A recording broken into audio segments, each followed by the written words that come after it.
So bring out the song in me, crescendos past tragedies.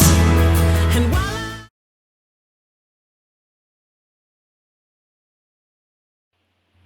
Hey Joy Chasers, it's Dr. Naima Johnston-Bush from The Refreshing Life with Naima, and I'm starting a new video series to help those who are interested in starting a ministry. It doesn't have to be a music ministry, but a ministry, because after singing and teaching and writing, my greatest passion is helping others to achieve their God-given dreams. I believe each and every one of us has a dream that God has called us to, and a lot of times we never fulfill that dream, or we never pursue that dream because we don't feel that we have the know-how, or we don't feel like we're qualified, or we don't feel like we have the skills or the tools. Now, you might ask, if you've never seen a video of mine before, what makes me qualified to share anything about building a ministry? Well, I've been involved in several church plants and startups. I've been a church administrator. I've been a church worship leader. I've been a woman's pastor. I've been in full-time ministry myself. And when I say full-time ministry, I don't mean I work for a church. I mean I quit my job, and I had a great job at Wright State University, where I was the associate director of student life for student relations. And I quit that job, and it was a good paying job, to found a ministry, Broken Box Ministries, and I've been doing that since 2002, or was it 2003? That's how long it's been. And I've never had a full-time job since then. I've worked part-time a couple places, once or twice, and doing some education consulting. I own an educational consulting firm, but I've never gone back to work for anybody else. And all of those skills, all of those life experiences, living in Nashville, traveling. I've been on the road to the point where I've done 80 dates a year. Maybe you've never heard of me. Maybe I've never been on the Stella Awards, but there's one thing that I have, and that is I have the facts, the receipts, as people say, of having been in full-time ministry, been on the road, and been able to live my life, pay my rent, eat, go out to a movie. I wasn't super rich, but I've lived a great life. I'm living a great life, especially now. I'm kind of on hiatus because I'm preoccupied with my 18-month-old and my 3-year-old foster babies, and they take up a lot of time and energy, but they're my hearts. So right now I'm just enjoying being a mommy, foster mommy. And so I'm trying to think of ways that I can help others to achieve their God-given dreams. So I thought I would start a series just imparting what I've learned. I also authored a book, which at this point is about 15 years old, so it's really outdated. And maybe this fall I'll get around to updating it, but it's called 13 Mistakes to Avoid When Starting in Music Ministry. And I say it's outdated because I wrote it. Now, this will really tell you something. I started in ministry before social media was such a big thing, before Facebook, before Instagram, Facebook had just kind of taken off, but before Instagram, before all these social platforms, before branding was a buzzword, before all of that. So the skills that I have are really rock solid. So if that sounds like something that you're interested in, stick around. I'm going to share a couple of things with you. If you would like to subscribe to the channel to be updated on when I upload more in this particular series, that would be awesome. This series is going to run for quite a while until I get out everything I feel like God has told me to get out. And so if you would subscribe to the channel, I would love that. So let's start in the beginning. Let's talk about the 4 things that keep you from achieving your God-given dream. Now, I may only do 2 and then do a part 2. Depends how long this video goes. I don't want to go much longer than 15 to 20 minutes tops. And then in the 3rd video, I'll tell you about my personal journey, about all the times I wanted to quit, all the times I wanted to give up, all the mistakes that I've made. And then we'll talk about promotions and marketing and booking and relationship building, and how to use your social media. So let's start with The simple fact that we know that everyone is called, like I started off with, everyone is called to do something. God has given each of us a unique gift, a unique talent, and only we can do it. There's only one of us, and we are created for a very specific purpose. Now, I have some notes over here on the side because I want to make sure I hit what I want to hit. Now, like I said, I've traveled the country and I've talked to hundreds of people, and I've talked to probably more like thousands of people, and I've talked to a lot of people who always said, I always wish I could do da da da da da. How did you get the boldness to just quit your job and up and do what you're doing now? Or I always wanted to sing, I always wanted to start a ministry, but I just feel like I can't do it because da da da da da.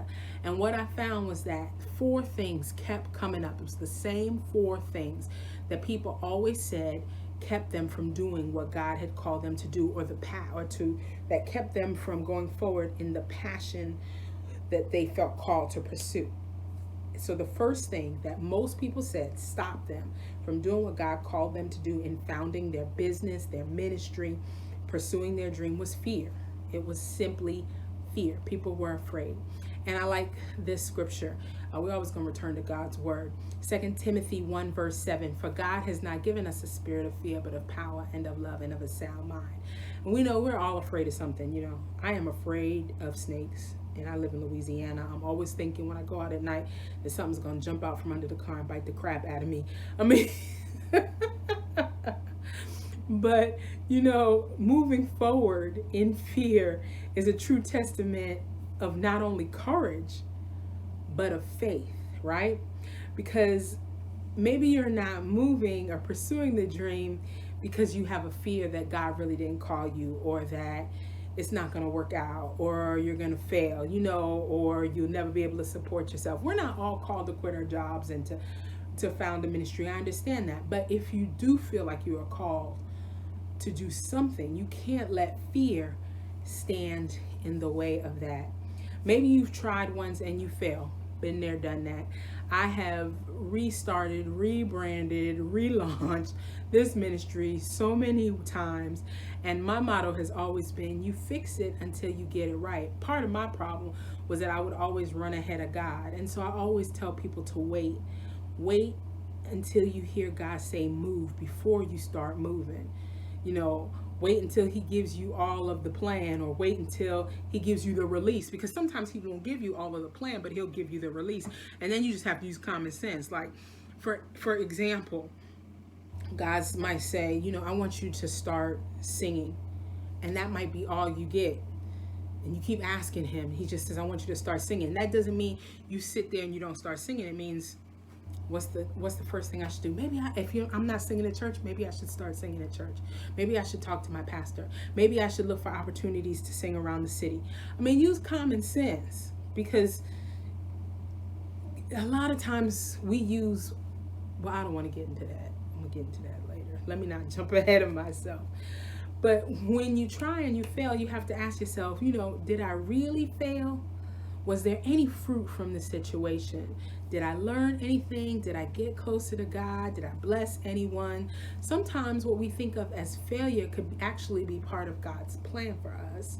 I remember I was reading one of my favorite books. If you've never read it, you need to go read it. It's called The Dream Giver by Bruce Wilkerson.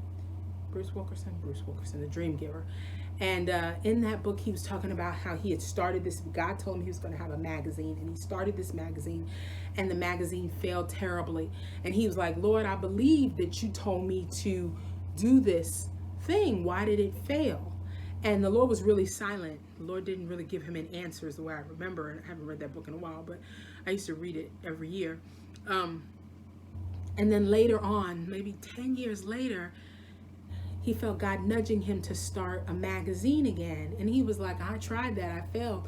And God was like, no, everything that you failed at was preparation for what I'm going to do with this magazine now. So now you know what mistakes not to make. Now I know I can trust you with it. Now I know I can take it on to a greater level, a higher height. And he launched this magazine and it did tremendously well. And so we can't always look at failure as failure. I had a community gathering place, a Christian coffee house, and we failed. You know, a lot of people would say financially we failed. We were open for 2.5 years, but a number of people got saved there. A lot of ministry went on there. And so I can never look at salvations and service as failure. And I believe that one day I'll have a gathering place again. And so everything I learned the first time around will definitely benefit me the second time around. So you can't look at past failures or past mistakes and say, because of the past, I won't go forward, or I can't move, or I'm afraid to move, I'm afraid it won't work. Even if it's failure that you imagine, you know, because, you know, our mind, a lot of time our mind plays tricks on us. And so it can't be, I imagine I'm going to fail. I've thought this thing out and I'm going to fail. I don't know how to do it. I'm going to fail. You know, that keeps us from doing what God has called us to do. So the first step to overcoming fear, to truly overcoming fear, is actually just admitting to the Lord, I'm afraid. I'm afraid, Lord. I don't know what else to do, because he always desires truth from the inward part. And you know, when you're truthful with him, then he can work with you, because you have given him the right at that point. When you confess this thing, you've given him the right to come in and start working. So what the first thing you have to do is admit it to the Lord, and then take a step, just one step in the direction you feel he's called you to step in. Doesn't have to be a huge step. Take one small step. Admit it to God, I'm afraid, and then take one small step. It could be as simple as telling somebody that you trust, because you don't want to tell everybody. Sometimes you don't need to tell everybody what you're working on. Sometimes, you know, God's best work is done behind closed doors, and then you come out like, bow. But anyway, you know, it could be, you know, calling up your mom and saying, I'm going to use singing as an example. I believe God called me to sing. I believe God called me to sing full time. So I want you to know that, and I'm asking for prayer. And then, you know, get the direction from the Lord. So you can move forward to overcome your fears. God believes in you, right? If God didn't believe in you, he wouldn't have called you to do it. He wouldn't have given you that passion, that burden, that desire. And if God believes in you, what right do you have not to believe in you? Now ponder that. I had to sit with that for a minute. So if you have a piece of paper and a pen, ask yourself these questions. These questions will be really helpful for you. What are your greatest fears? Ask yourself. Write down the answers. What are your greatest fears? And then make a commitment to take these fears to the Lord in prayer and to ask him to help you to move past them. Ask him for specific steps as to how to move past them. Ask him to give you supernatural and holy boldness to move past them. And then pray about it all, and keep praying about it until the fear begins to subside. You know, there's two kinds of fear. There's irrational fear, and then there's fear of the Lord. And sometimes I think we look more, I'm talking to myself, sometimes we look more like at the irrational fear of failure, fear of what people will think, than we look at, oh, I should be afraid of, what's that scripture? Fear the one who puts you in hell. Don't fear the one who can consume you by killing you. Be afraid of the one who puts you in hell. You know, so think about that, because that just kind of sometimes smacks me in my own face. Keep praying and believing, and you will see the change. So after you've done that part, I want you to do something else. I want you to list 5 practical ways that you can overcome your fears. For example, if you fear you're not good enough, right, to do what God is calling you to do, or you don't have the ability, then make a list of every scripture that you can find that tells you who you are in Christ. And read those scriptures to yourself over and over and over and over again, and see how your heart changes, how your mind changes, how your thoughts begin to change. Begin to shut out those things that make you fearful. Begin to shut out those voices that make you fearful. Begin to rebuke those voices. Even if it's sometimes a living person standing in front of you, you can't do that. You can't do that. what about this? What about that? God called me. I don't know how it's going to happen sometimes, but it's going to happen.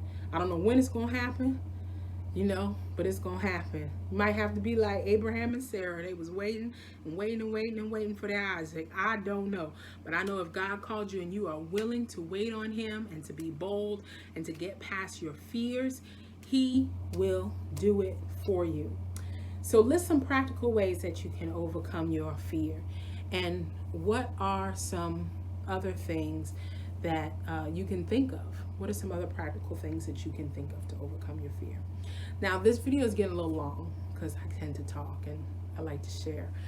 So there are 3 more things that keep us from achieving our God-given dreams. So I'm going to do a separate video for those other 3 things. And you want to make sure you come back, hit that subscribe button, because you definitely want to hear about the other 3 things, because somewhere in this, if you have yet to start building your ministry, your business, pursuing your dream, your passion, you probably fall into one of these categories.